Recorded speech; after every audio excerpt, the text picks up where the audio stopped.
de un tema complicado, el de los refugiados, porque yo no sé si ustedes saben que España es el país de la Unión Europea que menos asilos concede a todas estas personas, entre ellas muchas huyen de esa persecución religiosa.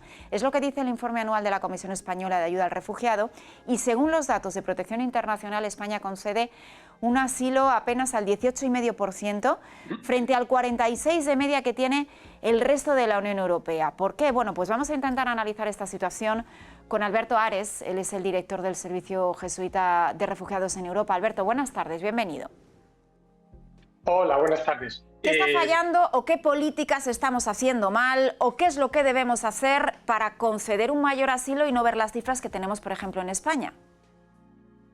Bueno, yo creo que habría que tener o habría que conocer un poco más cuál es el modelo migratorio español, para poner también en contexto esas cifras. El modelo español se caracteriza por su pragmatismo. Siempre ha tenido una vinculación muy estrecha entre las necesidades económicas que tiene el país y el mercado laboral con los procesos y los flujos migratorios. Y su enfoque, más que en el modelo de asilo, ha sido en las vías ordinarias que todos conocemos de regularización, que suele ser el arraigo, ¿no? Y por eso siempre ha tenido una concesión de asilo muy reducida. Esto hace claramente que nos distinga de otros modelos europeos, más de Europa Central y de Europa del Norte. Son modelos quizás un poco más similares a los que se viven en el Mediterráneo, vamos a decir, en eso. Es verdad que esto genera un modelo de inclusión, de arraigo, que nosotros hemos denominado en algunas investigaciones un arraigo sobre el alambre, ¿no? Como si uno estuviera haciendo equilibrios, porque yo creo que es una integración sólida en términos socioculturales, pero bastante precaria en términos económicos o socioeconómicos. Este sería el contexto donde entender esta realidad. ¿Qué ocurre o qué ocurre con esta singularidad española y cómo podría mejorarse? Pues evidentemente hay ciertos elementos, ¿no? Una y muchas organizaciones del ámbito social que trabajan también en el sistema de acogida los ha denunciado. Es un modelo rígido, hay una falta de planificación a medio y a largo plazo, hay un crecimiento muy reactivo ante el aumento de solicitudes y esto hace que el modelo sea precario, no acoja o no se adapte bien a este modelo. Pero por eso es importante tomar pues el modelo migratorio español para entenderlo. Y entender también pues, que la reforma del reglamento de extranjería, ¿no?, que entró en vigor ahora en mayo del 2024, ha intentado o intentará agilizar algunos de esos procesos de regularización y adaptarlos más al mercado laboral. Así es, por lo que hemos escuchado en muchos informes, como artículos del Economist, que habla del milagro de la locomotora en España, vinculando ese crecimiento económico en España al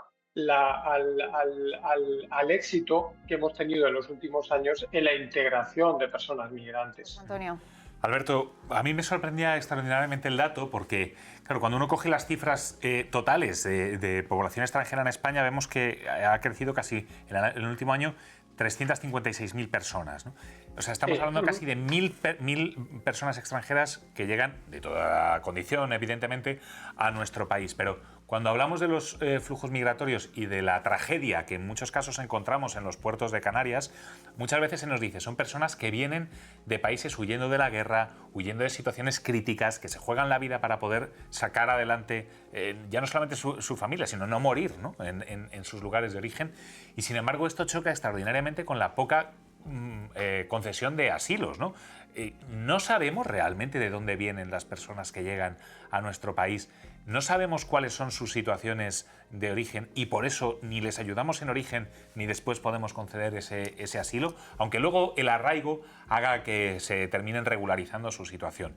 Pero claro, para que llegue a ese punto de arraigo tiene que pasar mucho tiempo en el que las personas que están huyendo de situaciones dramáticas son desatendidas o no atendidas convenientemente.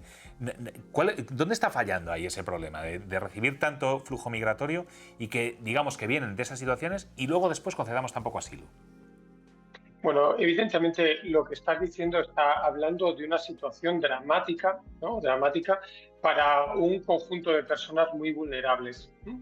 Que llegan principalmente a las costas, ¿no?, de Canarias en este último tiempo, debido principalmente a las políticas europeas de externalización de nuestras fronteras, de mayor seguridad, de mayor detención, y lo que produce es mayor dolor, mayor muerte. ¿Qué ocurre?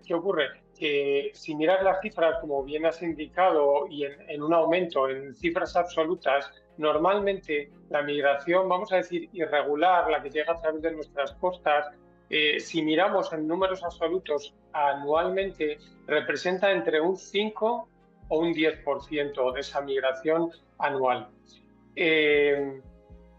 Por eso creo que es importante para el público en general poner estas cifras un poco en contexto.